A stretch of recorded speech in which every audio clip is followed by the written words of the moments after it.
All right, it's time for episode number 91 of the Press Box podcast. And we had our NFL preview episode. The season has started, so this will be our week one recap episode. NFL week one happened just a few days ago. We'll go through all the games, testing some notable ones, talk about some individual players that looked good, some individual players that didn't look good, and kind of give our thoughts on the week and what transpired. But before we do that, as always, we want to talk about our Twitter account at PressBoxPod.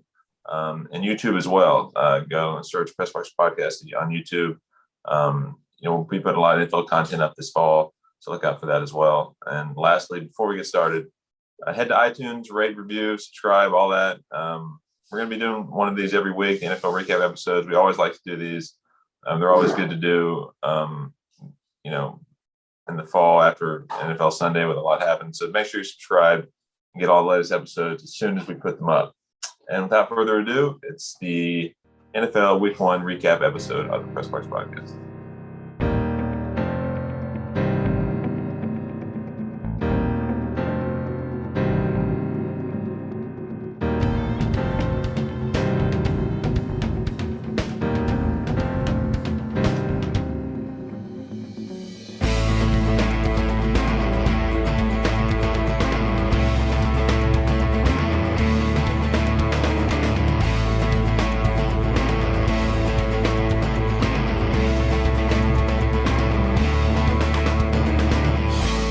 Okay, welcome back to the Press Box Podcast. I'm your co-host, Ralph Miranda. I'll be joined by my other co-host, Joseph Miranda, our producer, Nathan Miranda, shortly. This is episode 91 of the Press Box Podcast, and today, as we're going to try to do every week for you, we're going to recap Week 1 of the National Football League season. Yesterday, or I guess not yesterday, or Sunday, when we had the opening day, I was just excited, and I really didn't get that excited in the preseason, with 3 games and nobody playing. But something happened on Sunday where it just kicked me into high gear, and I just felt really excited about NFL Week 1. I mean, it's obviously the greatest day in sports in the sports season when the NFL kicks off, and we had lots of really good games on Sunday. A few shockers. Most games were kind of like you'd expect. And we'll get into some of that and some of the reasons for that. But I'll just pass it over to Joseph. And Joseph, did you sense that same level of excitement that I did? Yeah, I wasn't able to watch them all like I normally would, in week 1. But yeah, like you said, it's noticeably different than the preseason. One, because all the games are on the same day. You have the 1 o'clock slate for the 8, just classic NFL Sunday. Whereas preseason, I think they play like Thursday over the weekend. And this is, it's all the preseason is building towards this. So it's not even close to the level of excitement that you get on the first Sunday. And we get a bonus one this year, as we said. So this is really like a bonus Sunday where we still have 16 games left. That's right. Nathan, how about you? I think you probably got to watch more games than we did. So what was your take of Week 1? Yeah, it was, like you said, it was exciting as always. Thursday nights are always fun because that's the real kick. That's like the kickoff to the season, the first game.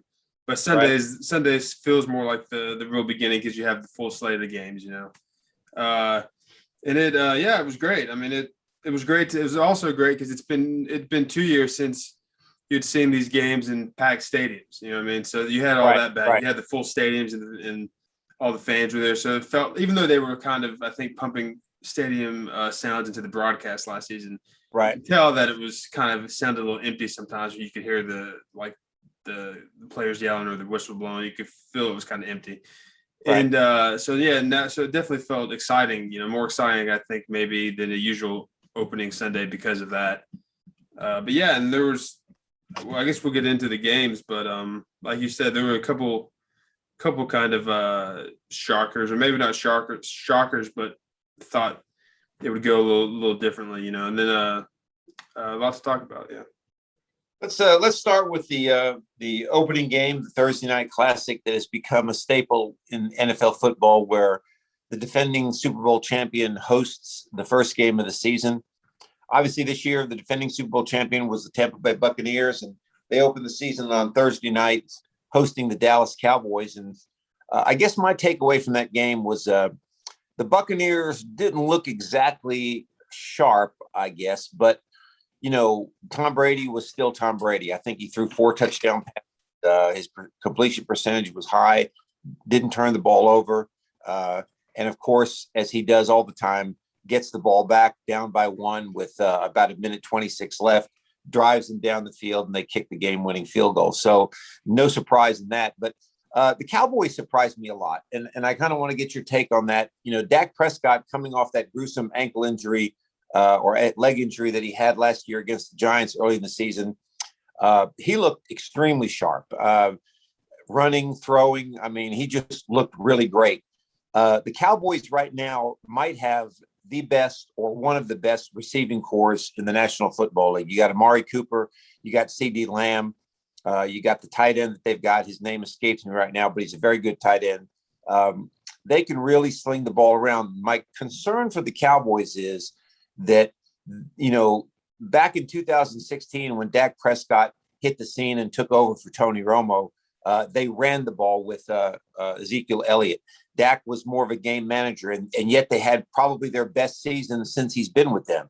So I'm wondering if they can continue that being able to throw the ball a lot when they start getting up against teams that are able to shut that down. So what were your guys' take of the Thursday night game? Yeah, I think Buccaneers pretty much picked up right where they left off. I remember last year, week 1, they lost the Saints pretty handily. Right. So they're way ahead of where they were last year. I think they've more picked up where they left off for the end of the season. And the Cowboys, I mean,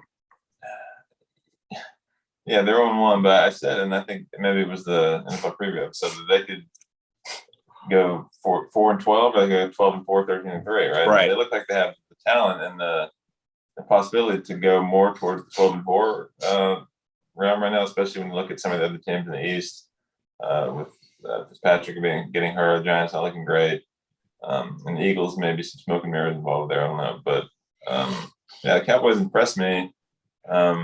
And it's a game they usually could have won, right? They only lost by 2, right? And I think both of these teams are going to make the playoffs, and I think it might be a playoff matchup again.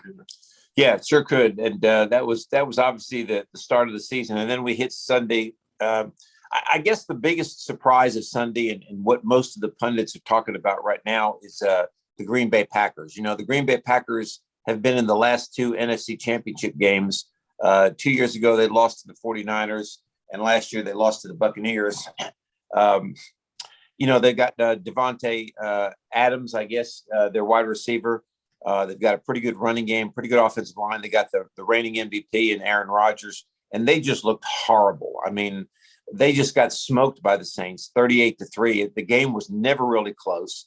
And I heard an interesting stat. I read it on Twitter, I think it was, and then heard it again today, that Aaron Rodgers' passer rating for that, he threw for 115 yards or right around there, no touchdowns and 2 interceptions. His passer rating was like 32.6.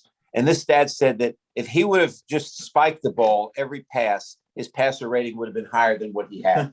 So that shows you how bad Aaron Rodgers was. Now, the question that everybody's debating right now is this a hangover from his summer of not really doing any football and talking about he might retire and so forth and so on? And then the flip side of that, are his teammates, probably a little bit disenchanted with him for the way he strung them along all summer long. So what are your guys' thoughts on that, Nate? I don't know what to attribute his performance of the Packers' loss. I don't know what to attribute it to, but I do think they're going to bounce back and they're going to win the division still. I don't think this is a sign of a bad season to come. I think Aaron Rodgers is going to get back to his usual self at some point, and the offense will start clicking again, and they'll be scoring a lot of points again. I saw this on Instagram the other day. The Saints beat the Buccaneers 38-3 last year too. Right. And then you saw how the Bucs came back after that. So I mean, the Saints are weird, and Joseph talked about this in the NFL preview, or maybe it was the fantasy episode. But so like Joseph knew this already, that Jameis Winston, as much as he's really not a good quarterback, he can have games like that where he throws like 5 touchdowns. So he can have these really prolific games at times, and he happened to have one here, and. So looking at both sides of this, the Saints aren't going to do this every week. So this is not I don't think Saints fans should be overly optimistic now going into week 2.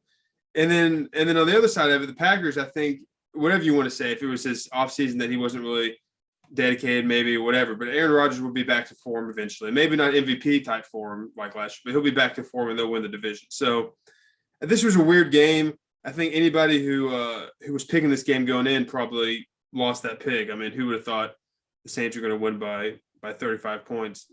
But I would say going into week 2, my view of each of these teams wouldn't change no matter who they play in week 2.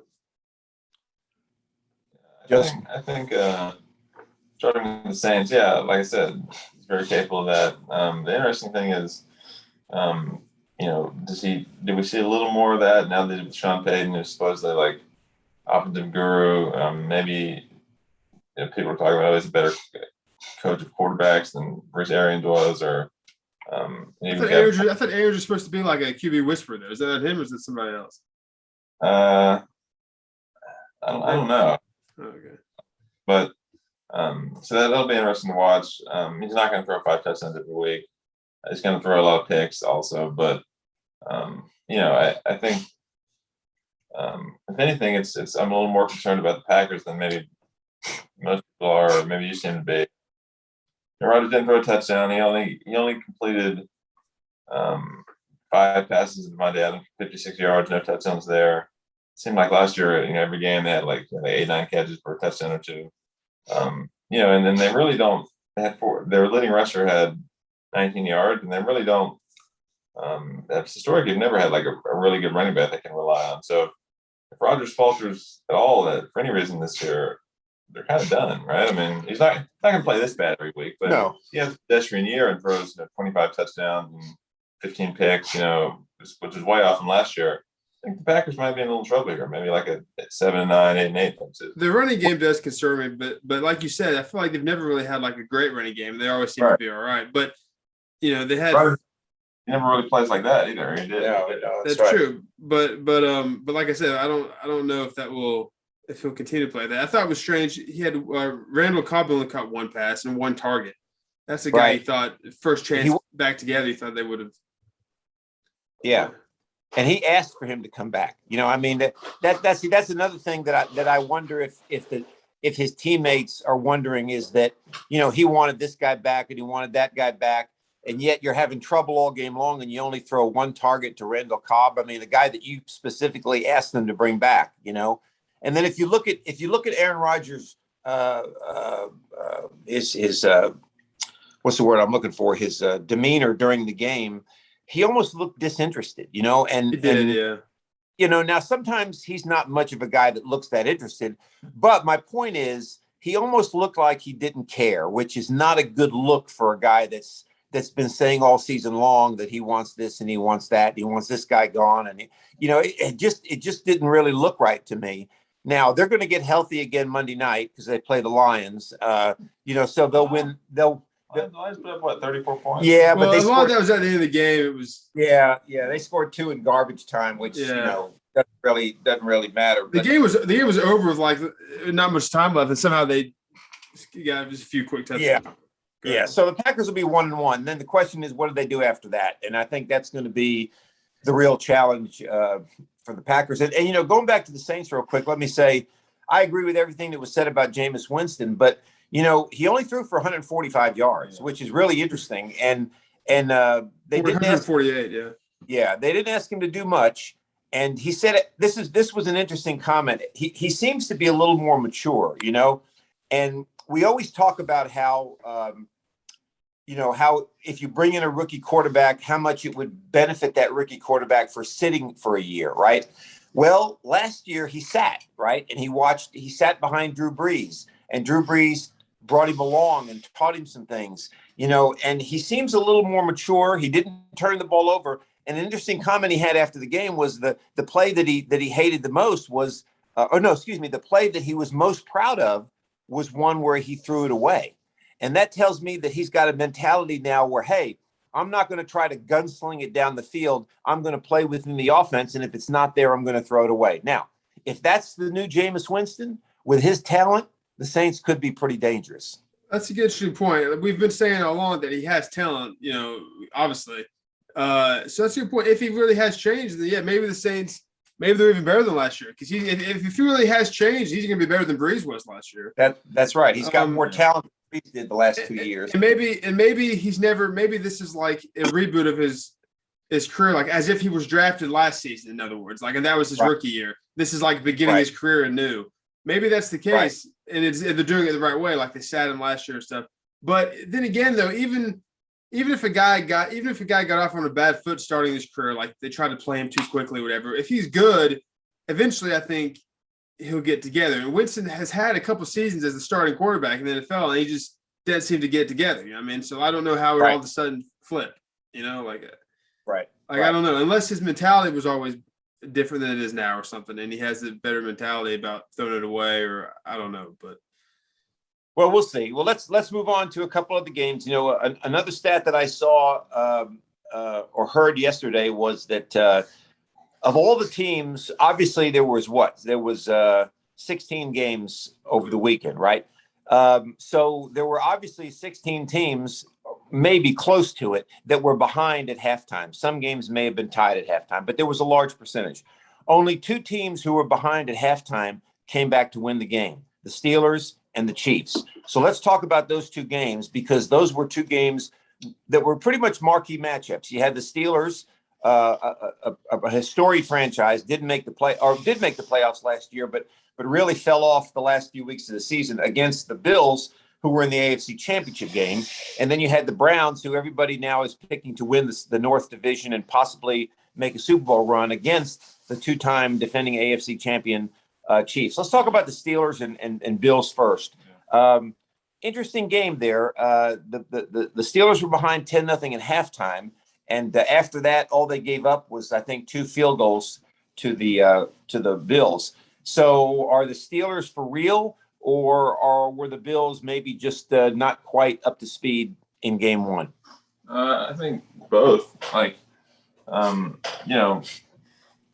think people got a little ahead of themselves last year with the Bills. They're better than they've been in a long time, but just like James Winston's capable of doing that in some ways, Josh Allen's capable of, they didn't throw an interception, but he only threw 1 touchdown, Sack threw 4 touchdowns. He's capable of some weird games too. He's not a superstar elite level quarterback yet. So, if he plays more average like he did this week, I guess, the Bills aren't as fantastic as everybody thinks they are, right? So, and then you get the Steelers, of course, they fell off at the end of last year, but it's still a good year. They're still a good team. And Roethlisberger's still good enough to make a playoff run, So I think a little bit of both. I think the Bills are okay. I mean, they're not. It's not like shouldn't hit the panic button, and the Steelers are good, right? I mean, I think it's pretty simple. Nathan?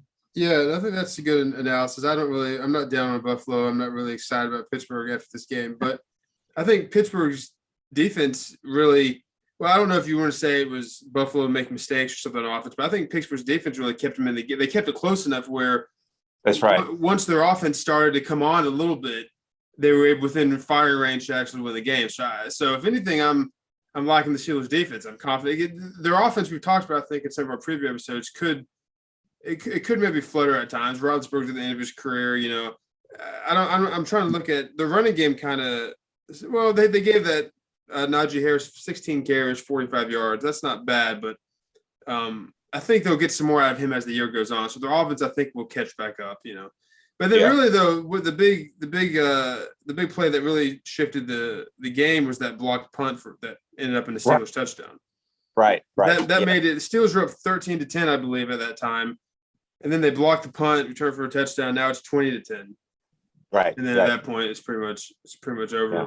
Well, not over, but there's no more touchdowns after that. But and that was a massive breakdown on the Bills' special teams because I think 9 guys blocked the punt. I mean, it was like all over it. yeah. So I guess my point is if that doesn't happen, I don't know. I mean, that kind of they were already ahead, but I mean, after that, the Steelers kick a field goal, the Bills kick 2 field goals. So neither offense was doing much after that. So I don't know. Right. And then again, let's shifting the focus. The one thing, like you said, what's going to keep the Steelers relevant and what has always kept them relevant is their defense. And your defense will travel no matter where you're going. Now moving to that other game, the Browns defense, if they're considered as a potential Super Bowl team, their defense is going to have to get a lot better. The Browns were ahead 22-10. Now, when you're ahead 22-10, your defense should be able to slow the other team down where you can continue to run the football with Chubb, throw safe passes with Baker Mayfield. Now, I'll give the Browns defense a little bit of a pass this week because they were playing Patrick Mahomes. And, when you play that guy, I don't care what kind of lead you have, it's never safe. And I think, what did I see a stat? I'm probably going to get this stat wrong, but Patrick Mahomes has not lost a September game since he's been in the NFL. And he's never lost a game where he's been behind by 10 points, which, again, is a very fantastic stat. So I'll give them a little bit of a – no, he's come from behind, and except for the Super Bowl. That was the only one against the Buccaneers, but in a regular season. So, again, the Browns defense concerns me a little bit because Baker Mayfield is not the type of quarterback that you want to have if you have to throw the football and you're down by 10 points. Yeah, he can make a lot of mistakes. You need the game, A, going right for you, and B, I always said he's a front runner. Like, things need to be going well for him to do well. That you mentioned the Browns pulling that lead, kind of like, remember the Texans against the Chiefs? Right. 2 years ago in the playoffs. Right. That big lead. Right. You can never count the Chiefs out. Hill and Kelsey went off. Kelsey got 2 touchdowns. Hill almost had 200 yards receiving. Can't let up at all against the Chiefs. Can't make any mistakes defensively. Right. Because those guys will just torch you, and they did that against Sunday. I don't think you said Beckham didn't play, right? Beckham didn't play. He had a covering from so he's gonna add some spark to him. Yeah, the Browns they ran the ball fairly well. Chubb had 2 touchdowns, almost 100 yards. They played a good game, but to take that next step and be like a year after year playoff contender, you have to finish these games off. Right. Even if it is against a tough team like the Chiefs. Yeah. Yeah. Go ahead. I was just saying Chubb had a crucial fumble that gave the Chiefs pretty good field position too. Yeah.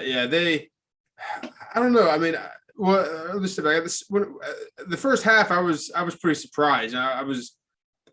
I mean, you have to figure in those type of games, though. Anytime somebody's playing the Chiefs, you have to figure that it's kind of when the Chiefs' offense performs like that in the first half, it's probably all on them, not so much the defense is doing great. Except in the Super Bowl. I mean, it was pretty obvious the defense was all over Mahomes, and that it was good on them, not so much bad on the Chiefs. But in this case, you felt like the Chiefs were going to get going eventually. Right. It's just a matter of could they come back. But I was surprised at the way the Browns played overall, not just the first half, but in the second half too. I mean, if they would just limit those mistakes, they still could have won the game, right? You mentioned that fumble, right? And then they had a chance at the end of the game. What was it, down 33-29, the final score? I guess they had a drive they could have won, right. And Mayfield throws the interception. Although I will say on that interception, and they said this in the broadcast too, and it looked to be the case. I think he was trying to throw it away, and he got hit right when he was trying to throw it away, which. He wasn't able to get out of bounds, and the guy just It wasn't really a bad interception. It was just kind of a freak thing. So you do have to be able to look. Anytime you have, especially the Chiefs, anytime you have a lead like that with the Chiefs, you have to try to you have to finish him. Right. And if their offense was as good as it's supposed to be, the Browns, you think they'd be able to tack on a few more scores and really put the nail in the coffin. You know what I mean? Right. Make the lead such that even when the Chiefs start to come on in the second half, it's too little, too late. Right. But they really weren't able to do that. So yeah, I mean, this again after week 1, I don't really feel any different about any teams really. Like the Browns are what we were talking about. Like they're not bad, but do they have what it takes to win these type of close games and really become like a dominant team? No, maybe not. And the Chiefs. They look bad in the first half, but in the second half, they look like the Chiefs we know, and they're probably going to continue with that next week. So, Kelsey came on in the second half a little more. Like guys were coming on in the second half. So, and I guess you could talk about the Chiefs' defense a little bit. That was kind of, to give up 22 points the first half to the Browns. Right. I mean, I don't know what the deal with that was, but their defense has always been a little bit suspect for a team that's been to 2 Super Bowls in a row, but and 3 AFC Championship games in a row.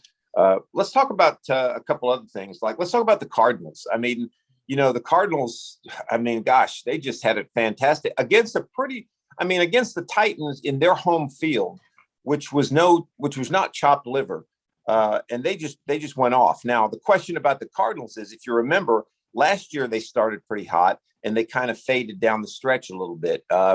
So is that something that could happen again this year? Last year I think Kyler Murray, one of the stories I read was that he's a smallish type quarterback, and when he runs, he's going to get hit.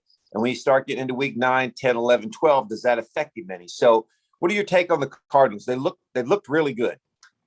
I tend to think, I think I picked the Cardinals to make the playoffs. I think I had the Rams winning that division, but I think that's a look. He's not going to score 5 touchdowns every game, Murray. But I hope he does. Yeah, he was good. He's on our fantasy team.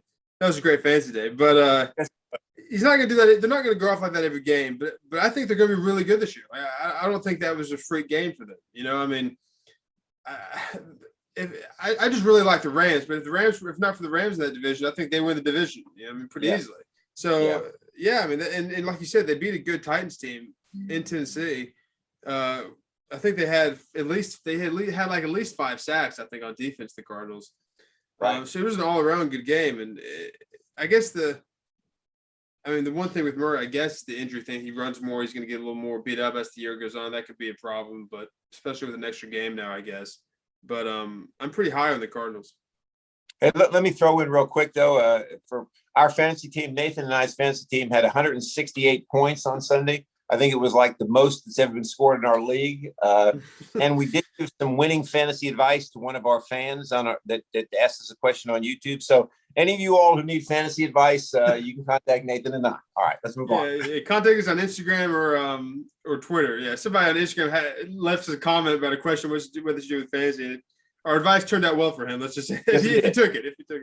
But another thing I would say too, the Titans. This is kind of what we talked about too in our preview episodes. Derrick Henry. Right. A lot of times he starts off slow and then he picks up later in the year. I think this is another case of that. People were saying, what was the deal? At one point in the game, he had a really, really poor stat line. Right. But he ended up with 17 carries, 58 yards. But I think that's just his thing. Like, he got to start slow sometimes, but he'll be fine as the year goes on. Oh yeah. Yeah, and the Cardinals jumped out to a quick lead, so they weren't able to just pound the run. Right. Yeah. More towards Henry because he's not a big receiving threat. No, he's not. No. Yeah. So that was good. And how about the Rams? I mean, everybody thought the Rams would be better this year, and it was interesting. It was interesting. One of the sports commentators mentioned this. I can't remember which one it was, but what's his name? The coach of the Rams. McVay. Yeah, McVay. In the post-game interview, they said he almost looked giddy, like a kid, because he knows now, hey, I've got a quarterback, you know what I mean? And with all the talent that they've got on that team and that defense, which may be the best defense in the NFL, the Rams are going to be a force this year. I mean, Stafford looked like the guy that, and the funny thing about Matt Stafford, we've talked about this, he's a really good quarterback, but you never quite got that feeling in Detroit because he never had anybody around him and they never could do anything. And it was like, well, yeah, he's good, but I'm telling you something, he showed Sunday night that this guy is for real, and the Rams may be for real too. Yeah, definitely. I think it was clearly upgraded over Goff. That was a smart trade by them. I don't know how many other teams had a chance to get Stafford, but the Rams took advantage of it. As far as, let's see, let me pull up this line. As far as the Bears go, I see a lot of people already calling for Justin Fields to start. Right. Dalton, I mean, he wasn't horrible. He wasn't great. 206 yards and a pick. Captain checkdown right now. Captain checkdown, yeah. At some point, they probably will start Fields. I know the Rams are an excellent team, but I'm feeling a little – I think I picked the Bears to go to the playoffs in our preseason episode. I'm not feeling great about the Bears right now. No. Even though, like I said, the Rams are excellent. Bears didn't look like they had much at all Sunday night, and I think they could be in for a rough season, especially if they put Fields in as a rookie quarterback. I think they're going to struggle this year. Yeah. And go ahead, Nathan. I'm sorry. Go ahead. No, I was going to say, one of the things that impressed me about the Rams, not only the way they played, Joseph and I talked a lot about this yesterday. Everybody knows that follows us is I'm a Giants fan, right? I mean, the Rams, you gotta have the guts to make moves like that, right? I mean, like Jared Goff, number one pick in the draft, right? Okay. Number one pick in the draft, not a bad quarterback at all, led them to the Super Bowl a few years ago, but they had the guts to trade him and pick up Stafford. Now, you on the surface, you'd think, hey, we're trading a guy that's only been in the league 5 years for a guy that's been in the league 10 or 11 years. Maybe that's not, but they had the guts to do that. You've got to have the guts to make moves. No, that's it. You got to have those guts. And I pointed out yesterday too with us, the Cardinals have those guts. They picked Josh Rosen with their first overall pick. Their first pick, right. Top 10 pick for rookie quarterback. After 1 year, they realized this isn't the guy. We're going to draft Murray. Right. Whereas most teams are like, we got to give him 2 or 3 years. You have to do this. That's an excellent point. I mean, and to me, those are franchises that know what they're doing. They've got good front offices. Their coaches are working in sync with the front office, and they're making moves to better their team. Where other teams, like Joseph said, they'll sit with a quarterback 3 and 4 years and then finally figure, well, this guy's not the guy. And then you got to start all over, and you wasted 3 or 4 years. That's a good point. I tend to think both the coaches and quarterbacks, especially college coaches, but I tend to think you have to give them some time. But I mean, in hindsight, these two cases worked out great, the Cardinals case and the Rams case. But I admit, I don't think I would have done the Stafford Goff trade for the reasons that you said. So I admit that, that was they had a lot of guts doing that, and obviously it worked out. And I have to say, it's this past Sunday made my analysis that Goff and Stafford were kind of the same quarterback. It made it look pretty ridiculous. Stafford is he kind of showed that he is better. I just was coming from the standpoint of I think they both. Maybe I was getting a little blinded, like you said. Just watching Stafford these years in Detroit. He obviously had a lot of talent. He was a good quarterback, but he never really could get there. You know what I mean? Like, and I knew the Lions were bad, but I guess part of me also thought maybe he's just not like an elite quarterback. Right. But now it looks like maybe he always was an elite quarterback. He was just on a bad team, and that's the only thing that was holding him back, which could be the case. So I'm excited to see what I think the Rams are my Super Bowl champion pick. I believe. I'm excited to see what they do. I think McVay is excited, like you said. I also think Stafford's probably really excited right now too. I think they're both having fun, probably drawing up plays and what they're going to do on the off. Stafford having these weapons. I think they're both just really giddy. And how much better does it make that defense? I mean, Nathan, and I know because we both played on football teams that had really good offenses and good quarterbacks. And how much better does that make the defense when you're never out of a game and your quarterback's going to put up points, right? Yeah, I've been on teams that have really good offenses and good quarterbacks, and I've been on teams that often struggles some. Right. And it takes a lot of pressure off the defense, and you get obviously a lot more rest. I also think I'm not a defensive coordinator or anything, but I think it probably lets the defensive coordinator be a little more aggressive, take some more chances to be more aggressive. I think certainly in the players' minds on defense, you feel that way. Like, I think you feel that you can take a little more chances, take some more chances on defense, be a little more aggressive, maybe jump a route you might not usually jump, maybe make a decision or take an angle you might not usually make, with the chance of making a real big play, but it's a little bit risky. You would do those type of things more when hey, if it didn't work out, we got our offense, it's going to be all right. Whereas when like you're always up against the wall and you have to make to make the big stop every single time, otherwise it's going to get out of hand quick. I feel like you're a little more careful about the risk you take on defense. Both as a player and a coach, maybe. Right. No, that's good. Yes, the Rams are going to be excellent. I think the Bears. This game just shows. I think if the season's going to go just like I said it was going to go. Right. They're going to have a couple more weeks like this with Andy Dalton. Then they're going to pull him for Justin Fields. Then it's going to go downhill quick just because he's a rookie quarterback. He may be good in his career, but he's a rookie quarterback this year. And then they're going to be horrible. So right. I feel bad for them. What was I going to say? I guess that's it. So let's talk about the Monday night game. I was going to ask you before we get to that, which might be the game of the week. We need your thoughts on the Giants. Yeah.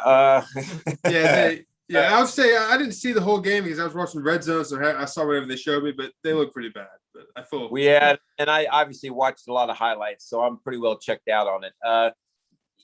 First of all, the Broncos are not a bad football team. Okay, I mean Bridgewater's not a bad quarterback. The Broncos are a good, solid football team, but having said that, I mean, the defense, which is supposed to be the strong point of the team, gave up way too many drives, gave up way too many third down conversions and fourth down conversions.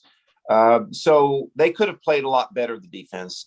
But the offense is what concerned me. I mean, now you can say, well, Kenny Galladay's been hurt. He played, but he's going to get better. Saquon Barkley's going to get better, so forth and so on. But you could only put up one touchdown. Now, forget about the second touchdown. It came as time expired, and the Broncos were basically playing prevent. One touchdown all game long, and then Daniel Jones is in his third year. What has everybody said about this guy? He turns the ball over too much.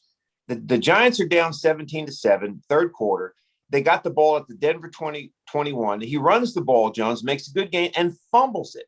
And then the Broncos take it and drive down and kick a field goal. I mean, you just cannot have that happen. Now, I think the Giants are going to get better as the season goes on, but I don't see anything that leads me to believe that they're going to be that much better than they were last year. They were 6-10 last year. I'm going to say they could be 7-10 this year since they play an extra game. But gosh, I mean, their offensive line is horrible, and this general manager's been there now 4 years, 5 years. And his big thing when he came to his press conference when they hired him was, I'm going to improve the offensive line. And they're not any better. And again, Joseph and I talked about this last week, and I'll get your take on it, Nathan, or talked about it yesterday. I get your take on it. I love Saquon Barkley. I mean, I think he's just a great talent. But why did you draft him second overall? I mean, I think you'd have been better off taking Josh Allen in that draft, or even waiting till the next year and taking, Justin Herbert or somebody like that. Now you got a guy that's got a knee injury. I mean, and it's obvious that you need a quarterback. That's what drives these teams in the NFL, right? Well, he didn't have the knee injury when they drafted him. You know this guy.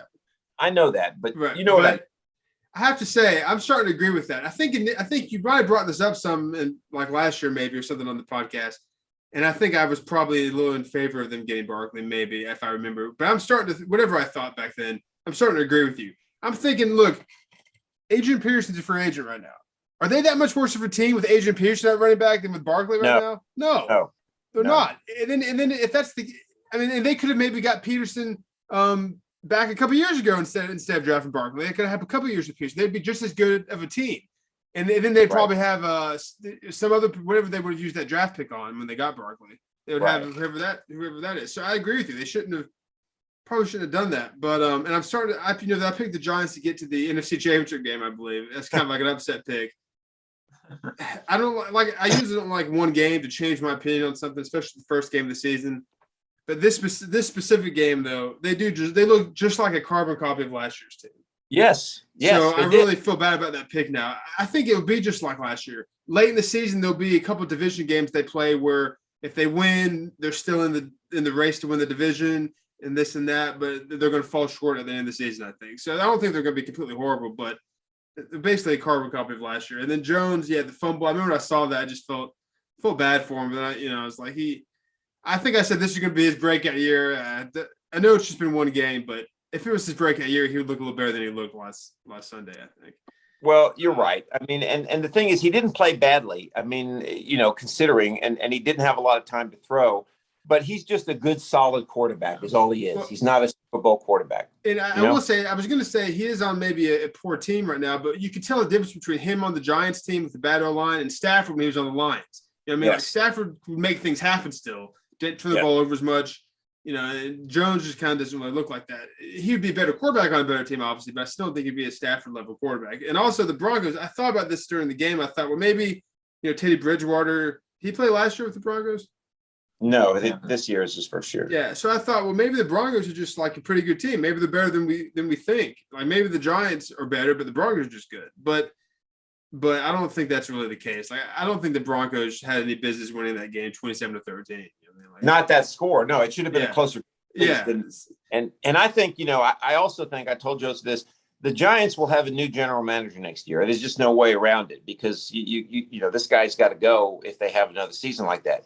And going back to what I said before about having the guts to make moves, if I'm a new general manager, I'm trading Saquon Barkley and Daniel Jones to some team who needs them, okay? And I'm getting a ton of draft picks, all right? and I'm getting me a good quarterback, and I'm improving my team. I mean, you've got to make some kind of bold move like that if you're going to take the Giants out of the doldrums. It's got to happen. Yeah, I mean, like you said, they basically lost 27-7. That last touchdown was as time expired. That's right. Do you see the Giants trying to roll the dice on one of these dual threat quarterbacks like Murray and Justin Fields and all these type of guys, or do you think they'll get another Daniel Jones-esque quarterback? Yeah, I think they may be a little disenchanted now with the Daniel Jones style quarterback. I think they may try to go with one of these guys. Well, listen, that's a good point. And I've thought a lot about this. I never was a big proponent of those dual threat guys, except to be on my fantasy team. All right. But I think that we've seen now in the NFL, let's take Brady out of the equation. Okay. Tom Brady is different. Okay. But look at all these guys who had the great days Sunday. Russell Wilson, Patrick Mahomes, Kyler Murray, Stafford, who's not necessarily dual threat, but he definitely moves around and makes things happen. Okay. Who had the bad days? Daniel Jones, Andy Dalton. You could name the guys. Matt Ryan. Okay.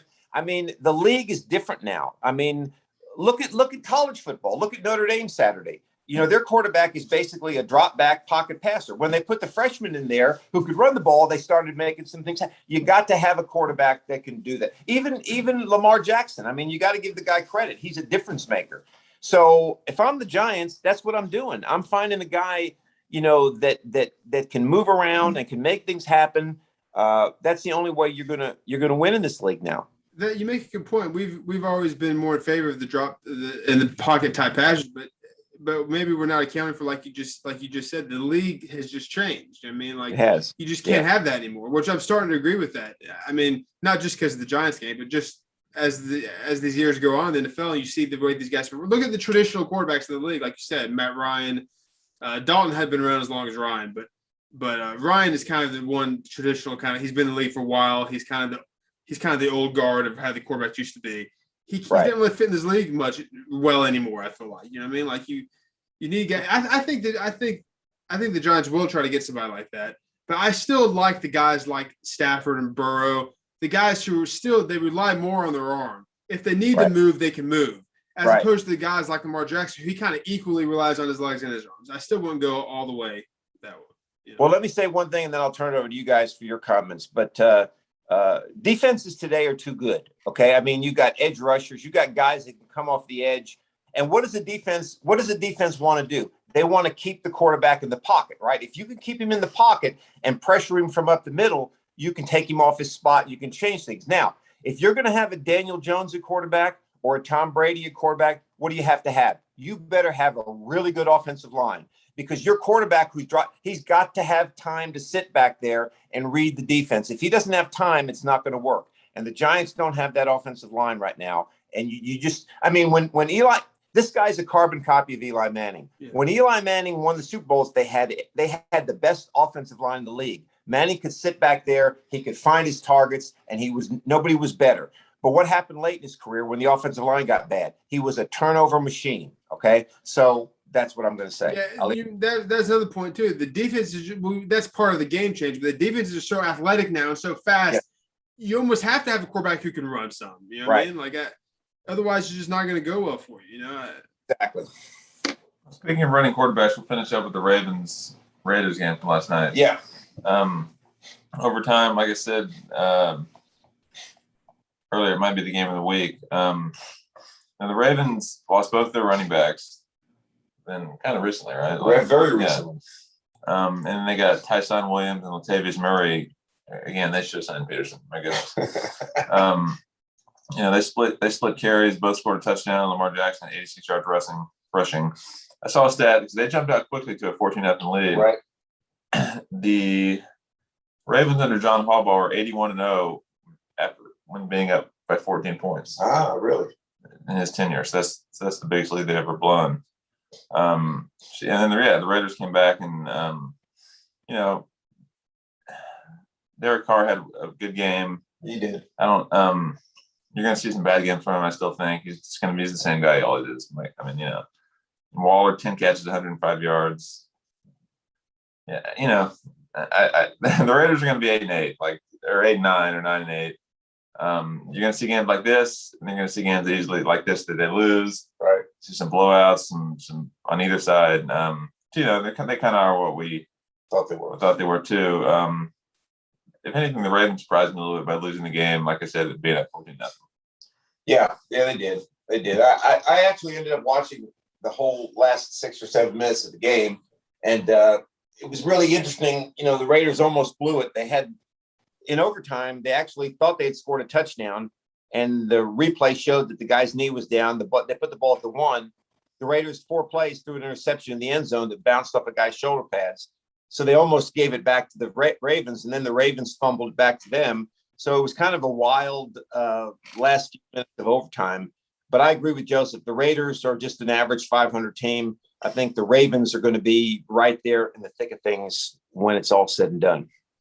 Yeah, I guess I wouldn't have been shocked if the Ravens lost the game, lost that game. But I was shocked, like Joseph, that they had a lead like that and they lost. Like, you think the Ravens would be able to close the lead like that. So, right. But I'm not really, like you said, again, this is one of those games where I don't think anything has changed as far as my viewpoint of each of these teams is concerned. The Raiders can win. They're, like Joe said, they're probably – I don't forget if I picked them to make the playoffs. I don't think I did, but they can have games like this. They've had games like this in the past where Derek Carr plays really well, but he'll also have some games where he doesn't look that hot. And then the Ravens will be all right. They had some turnovers late in the game. They take those away, they could have won. But I do think this is it's a little concerning. They're running their backfield right now because Lamar Jackson led the team in rushing, which you can say, well, he says, that's what he does.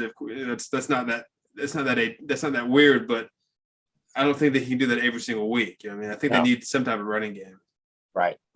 Well, let's finish up by talking about divisions real quick.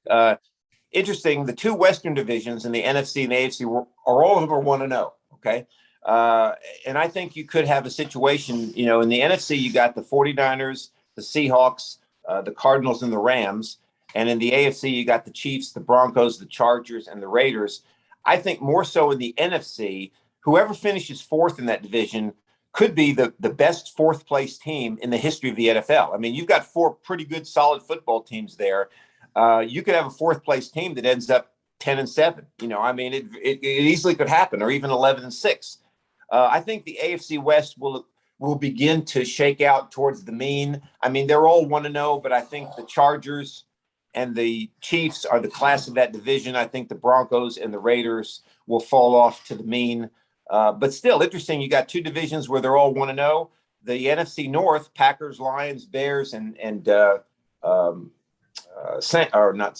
Vikings are all 0-1. So it's going to be interesting to see what happens with these divisions. And then in the NFC East, you got the Eagles are the only team that won, but I think the Cowboys will end up picking up some steam there.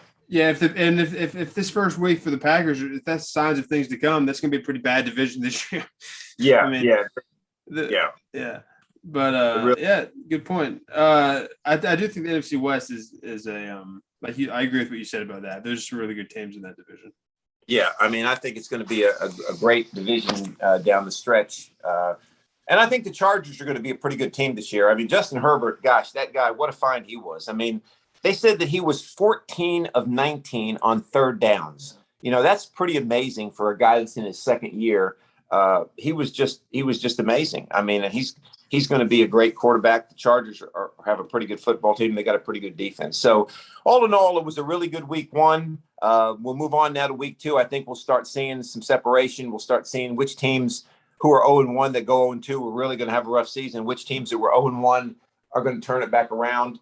So it'll be interesting to see what happens. Any final thoughts on week 1? No.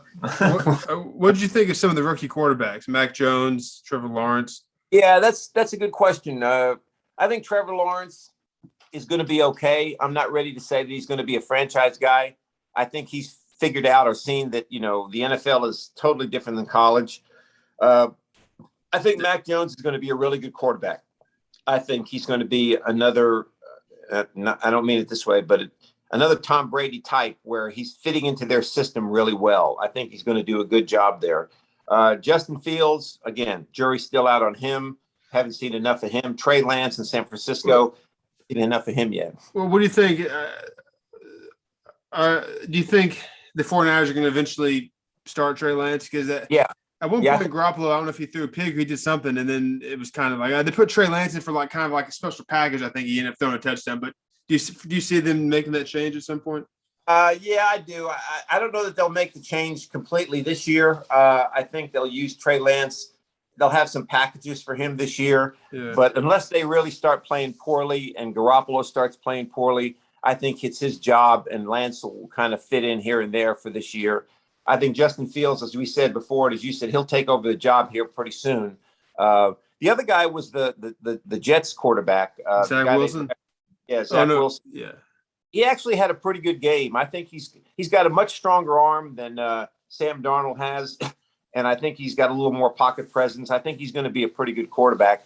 But again, it's still real early to tell what's going to happen there. Yeah, we'll have to see too if the Texans if that's their only win this year. Well, that was probably one of their best chances to get a win, and they did. So. Well, let's face it. I mean, no disrespect to Tyrod Taylor. I think he's a good quarterback, but they're not going to win anything long term with him. And I think he's just warming the spot until they get rid of Deshaun Watson and get some draft picks and end up taking another quarterback. But the Texans are going to struggle this year, I think, big time. So we'll see what happens there. But I think the rookie quarterbacks, did pretty well. I mean, I think they had a pretty good week considering. Yeah. So anyway, that's week one of the NFL season. We enjoyed bringing it to you. I hope you enjoyed watching the games. As Joseph said, we still got 16 weeks left, which actually 17 weeks when you think about weeks, but 16 games left for the NFL season. So it's going to be a great one. We're excited about it. I think it's going to be very competitive. Lots of storylines to follow as the season begins to unfold. Remember, I want to mention again, our Twitter account at PressBoxPod. Make sure you interact with us at PressBoxPod on Twitter, but also our YouTube, the PressBox channel on YouTube, where Nathan puts up a lot of our episodes, sometimes full episodes, mostly full episodes, but also some clips here and there. We also have an Instagram account, and that's at PressBoxPod as well, right? Yeah, same as Twitter. Same as Twitter, lots of stuff there. So lots of ways to interact with us, lots of ways to give us your thoughts. Ask us your fantasy questions. We'll be more than happy to help you. With 167 points, I think we have some credibility now to help you a little bit. And even Joseph, you had over 100 points, didn't you? Yeah. I won. I'm in 2 legs. I won both my games. There you go. I had as high as 162 or something like that. Yeah, that's pretty good. Yeah. So the only thing I would do different in fantasy, I was telling Joseph yesterday, Nathan, is we took Kelsey with our first pick. And then when we got our second pick, we took our quarterback, Kyler Murray. But then our third pick was only like 6 picks later. If I had it to do over again, instead of taking Myles Gaskin, I think I would have taken Tyreek Hill there. Because I think running backs, I think I figured out watching it now. Running backs, unless you get the top 1 or 2, it doesn't matter who you get, really. Yeah, I don't think Tyreek Hill was available, though. Not by our third pick? I don't think so. Well, if he wasn't, I would have taken Kittle. I would have taken another tight end. Yeah, another tight end. Yeah, I agree. Yeah. So anyway, that's my only thought on that. So interact with us. Let us know what you think. We've enjoyed bringing it to you, and we'll hit you again next week with our week 2 recap. And that'll do it this week for episode number 91 of the Press Box Podcast. See you next week.